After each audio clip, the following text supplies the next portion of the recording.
ओम नमो भगवते वासुदेवाय। साथियों, आज हम दर्शन करेंगे तीर्थराज प्रयागराज के, जिसे संगम नगरी, कुंभ नगरी, तंबू नगरी भी कहा जाता है। यह उत्तर प्रदेश में स्थित है। मुगल काल से इसे इलाहाबाद कहा जाता था। अब 2018 से फिर प्रयागराज कहा जाने लगा है। नारद पुराण के अनुसार प्रयाग में 3,10,00,000 तीर्थ हैं। यहाँ भारत की 3 पुण्यदायी नदियाँ माँ गंगा, माँ जमुना और माँ सरस्वती का संगम है। यह नगर प्रागैतिहासिक काल से भारतीय सभ्यता, संस्कृति, अर्थव्यवस्था और राजनीति का केंद्र रहा है। वेदों में इस पवित्र स्थान का आरंभ से ही वर्णन है। इस क्षेत्र में 12 वर्ष में होने वाला विश्व प्रसिद्ध कुंभ का मेला भी लगता है, जिसमें करोड़ों श्रद्धालु आते हैं। 6 वर्ष में अर्ध कुंभ का आयोजन होता है यहाँ पे,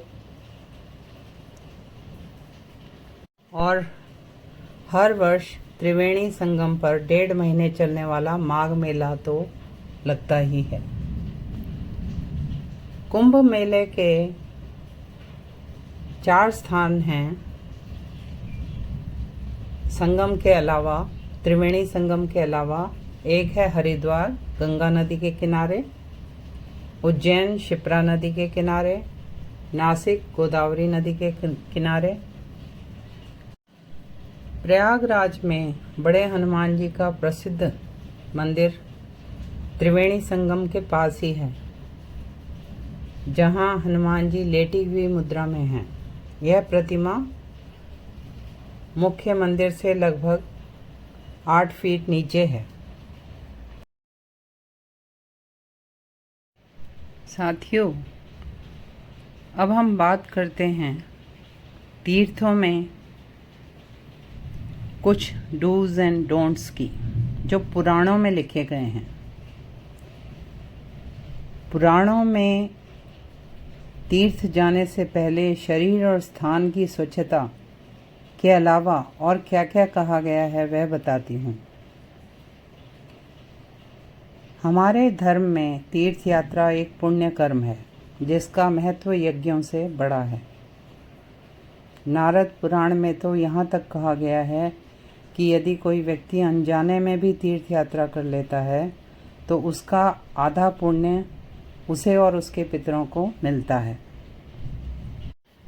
जिसके हाथ, पैर और मन वश में हों, और जो विद्या, श्रद्धा, धैर्य, एकाग्रता, तपस्या, कीर्ति और शुद्ध अंतःकरण से संपन्न है, वही तीर्थ के पूर्ण फल का भागी होता है।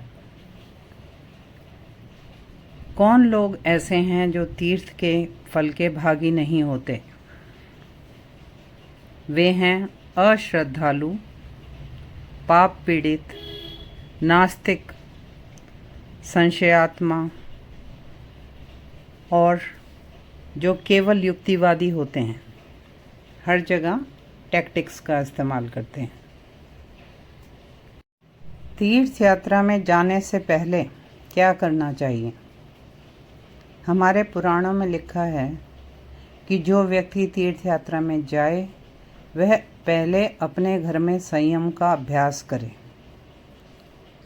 पवित्र और सावधान होकर भक्ति भाव से श्री गणेश जी की पूजा करे, फिर देवताओं, पितरों, ब्राह्मणों, साधुओं को यथाशक्ति उनका सत्कार करे, और यही काम तीर्थ यात्रा से लौटने पे करना है। देवताओं, पितरों और ब्राह्मणों का पूजन किया जाना चाहिए।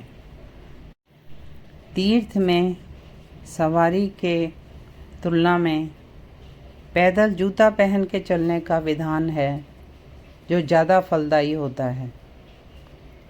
तीर्थ में दान का अक्षय फल होता है। तीर्थों में किया हुआ श्राद्ध पितरों के लिए तृप्तिकारक होता है। पुराणों में काशी से 100 गुना पुण्य का महत्व प्रयाग का बताया गया है और माघ मास में तो यह क्षेत्र जो गंगा यमुना का संगम है, वेणी नाम से प्रसिद्ध है, उसका महत्व अत्यंत बताया गया है। कहा गया है पुराणों में कि पृथ्वी पर जितने तीर्थ, जितनी पुरियां हैं, जितने देवी देवता, गंधर्व, पितृगण हैं, वे मकर राशि पर सूर्य के रहते हुए माघ मास में त्रिवेणी में स्नान के लिए आते हैं।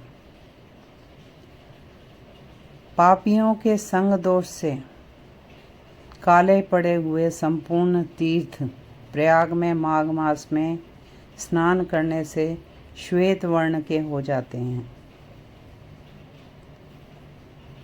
अब तीर्थ में स्नान करते हुए क्या नियम है? स्नान मौन भाव से वासुदेव, हरि, कृष्ण, माधव, शिव, शिवा, आप जिस भी देवी देवता को मानते हैं उसका स्मरण करते हुए करना चाहिए। साथियों, ये आध्यात्मिक जानकारियाँ आपको कैसी लग रही हैं? कृपया लिखिए। Thanks for watching. अपनी आध्यात्मिक जानकारी बढ़ाइए and please like, share and subscribe this channel.